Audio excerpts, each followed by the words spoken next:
Hi, fifth grade. Today's question is, how has nature and art changed over time? Paper. Hopefully you picked up the expensive sheet of watercolor paper, so you only get one. I ain't made of money.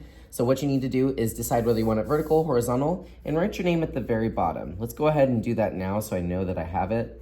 And then give us a thumbs up once you have that. Now we're gonna do our class code. Our class code is the day of the week, your grade level, which is 5, and then your table number, which is that little white number next to your table. The first thing I would do when setting up your composition is decide where you want the horizon. Also decide, am I looking above the water? Am I looking at the ocean? Or am I underwater where I'm seeing the sea floor? I'm gonna do more of an underwater scene, so I'm gonna go ahead and make a horizon. A horizon is just the line that separates the sky from the land, or in this case, the water from the floor.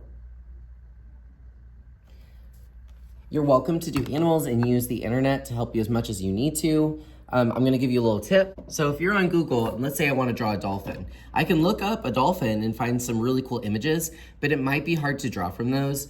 One tip is just add the word line drawing, and Google knows that you're probably drawing something and it gives you more basic outline of what you're trying to find. So this could be helpful if you're trying to draw an animal, but looking at the real photos doesn't really seem to help you. Take your time, think about the elements and principles of art. How do you want it to look? Where do you want your eye to go when someone looks at this?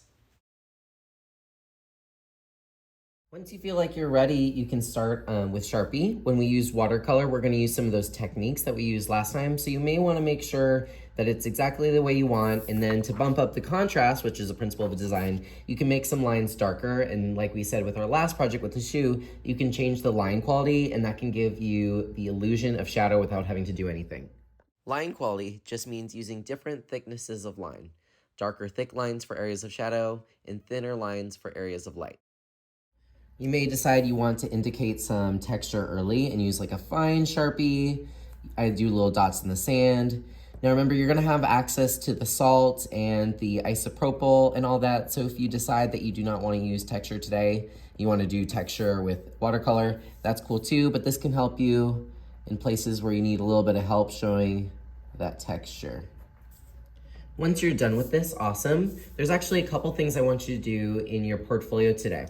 You guys are going to head to classwork, portfolio, open it up. You're gonna take a photo of your artwork today in the in progress photo, but I also want you to take a photo of your techniques so you can remember them, and you get to take your techniques home today if you want. I'm just gonna use Bella's as an example because me and her have beef.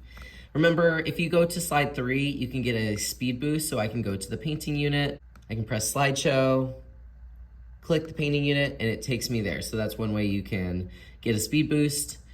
We're actually going to go under slide 25, sketches and journal pages. So that's exactly what this is. So I'm gonna press insert, image, camera, get a photo of your techniques, bam, press insert. You can take this off and then rub off the salt and see what's underneath. I'm not gonna do it to Bella's because that would ruin the surprise. Of course, keep the sketchbook here, but you can take your techniques home or leave in the journal if you want. Insert, image, camera. Get a good photo of my underwater sketch, insert, and then you are done. You may even consider changing the background to something that makes sense, like ocean.